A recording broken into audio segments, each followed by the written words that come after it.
Hi everyone, it's Margaret here with 60 and Me.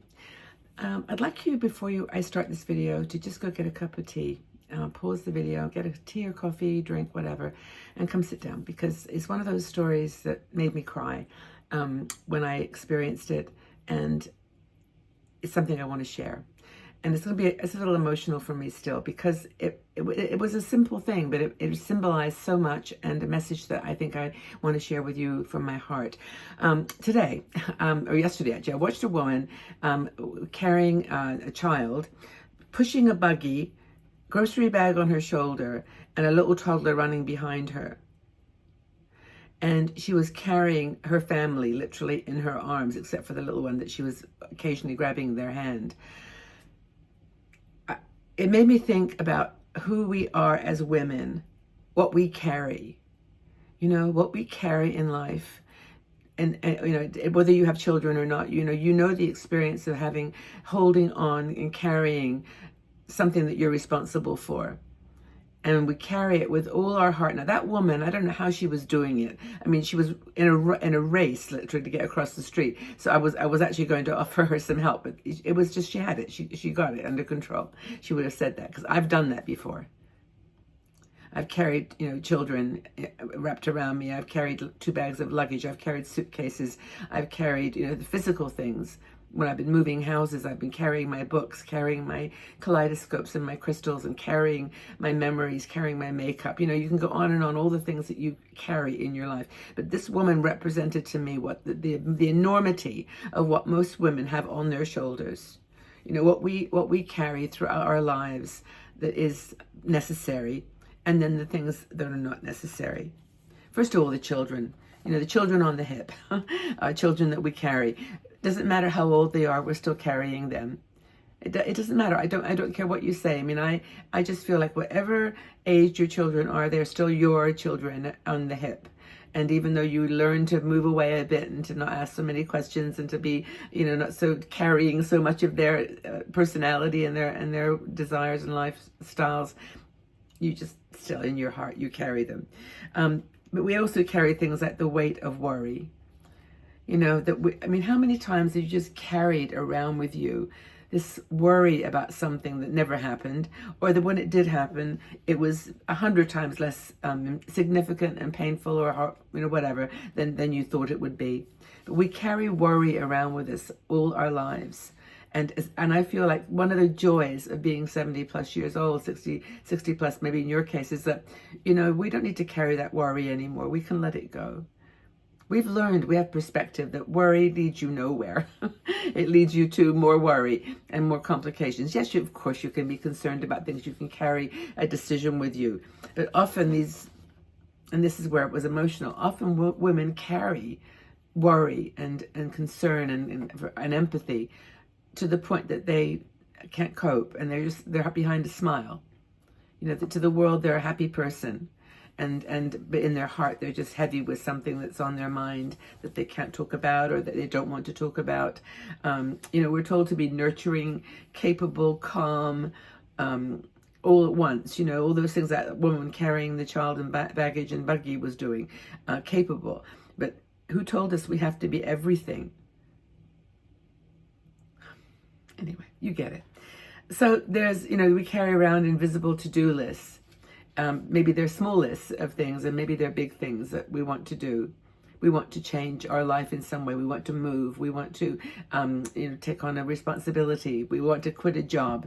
Want to change a relationship. But we have these mental to-do lists that are just exhausting, and they're just rarely acknowledged. We rarely do them, and that's why they stay in our mind and not in action. We carry around physical pain, mental pain, grief, sometimes that we don't share.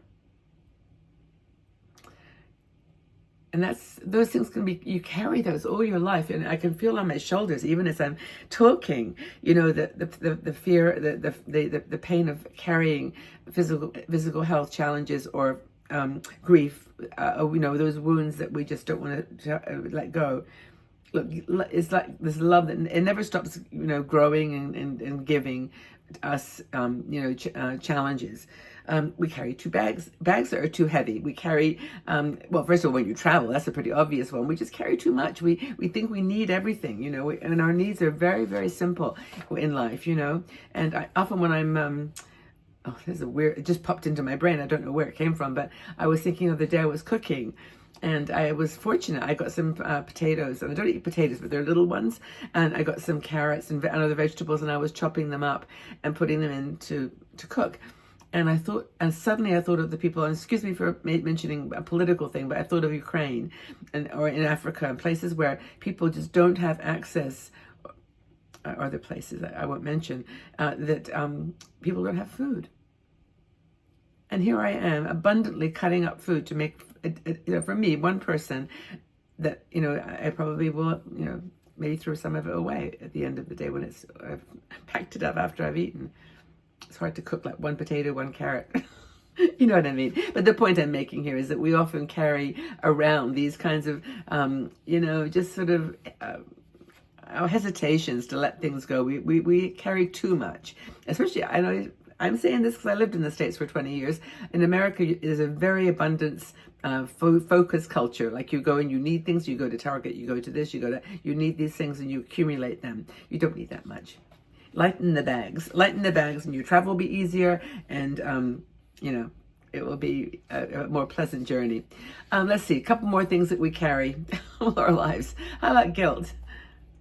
Guilt that we did something, guilt about something we said, guilt for something we didn't do or say. It doesn't change the past. All it does is brings it to your mind always, and carrying that memory, carrying that regret.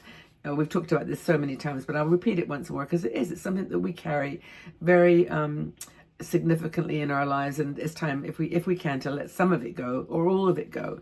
I don't know if you can ever let all of it go. I think always in the back of your mind, there's always going to be that thing, that situation, that event, that whatever it was, that you're carrying the guilt for something, and I know it's hard. We carry around this idea about perfectionism. We carry around social stereotypes about aging. We carry around our, thinking that we have to be beautiful all the time and that we have to fit to a certain mold. We carry around that, that society's message of what we should be like as an older woman. We also we carry around our overthinking and worrying, as I already mentioned, but second guessing things. We carry around outdated beliefs. We carry the beliefs that we know are finished now. We're finished with them, but we carry them around still. They're like our, I talked to this before, the setting sun and rising sun. They're the setting sun mentality. Let things go, hold on to the past, so hold on to these outdated beliefs that have changed, that have evolved in society and in the world. There's things happening. And, it's just, we're allowed to do that. You're allowed to let go of those beliefs and just live your life. What else have I got? Worry about what other people think. You worry about that. You carry that around with you. The feeling that you're not good enough, perfect enough. That relates to the previous, but it's just that same idea that, we carry so much weight in our self-image and in our quest for beauty. We let go of emotional things. We carry emotional things like toxic relationships. We carry around, what's the word? Making excuses. What's the word? Making excuses for other people. We carry around our anticipated need for it, that we have to do it to help that person. We carry it around for them. Like when the kids are running around, you hold them and you protect them from danger because you've got them in your arms and they're little. And when people, not just your children, but your family, friends, anyone, when they're going through something, you want to hold on to that, hold on to them as well, and hold on to their grief and their pain and whatever it is they're going through. I mentioned about shaming and body image. I think one of the final things I'll mention is this: we carry around this belief that we have to please everybody. That you have to be nice to everyone, that you can't speak your mind, that you can't be, and I know a lot of you are going to go, oh yes I do, Margaret, all the time. But you carry around those kinds of beliefs that you have to be perfect and, have obligations to other people. We carry around so much, but I just think as women, we carry the physical pain and reality of our lives and the physical challenges. And we also carry on those emotional and more spiritual sometimes things that hold us back, or that limit our exposure to the real situation. But what do you think about this? Is it kind of an interesting conversation? I found this woman very symbolic, that women do tend to carry a lot of stuff around, that is in those categories I talked about. We carry a lot of responsibilities that sometimes we can maybe let go of some of them, go lighter, carry less on all those levels. What do you think? Leave some notes below if you want to share. I know that it could get into some personal conversations, and that's totally okay. I'll remind you again, because I'm doing it on all my videos now, that if you're interested, our Patreon supporters group is in need of support, because we are, we don't charge anything for our content, but that's a place you can join and contribute. And we've just started a new feature on there called Community Pages, and it's basically within Patreon. There's a space where you can create rooms, like to talk about things like your pets, your travel, your food, your hobbies, all those kinds of things. There's 10 of them, 10 rooms, and they all have like a different topic: book reading books. And so if you're interested in joining us and being a contributor, that would be wonderful, because then you could share this with you. And also, as part of that Community Pages group, you'll get a call with me once a month, just to chat, 20-minute call to just talk about yourself and introduce yourself to me, and we can just have a conversation. You could do it like a Zoom call, or we can just do it on the phone. Either way, but I want to make this personal and make a stronger connection now with people, and enable them to talk to each other, because you could, as long as you're in that group, you can then go on anytime, 24/7, and talk to anyone about those things, those specific things you're interested in. So check it out. It's patreon.com/60andme, and you'll see all the details. But anyway, if you have any questions and comments about the weight that women carry around the world, please let me know, and we'll include them in another video perhaps. Could be very fascinating. Go light, travel light. Take care.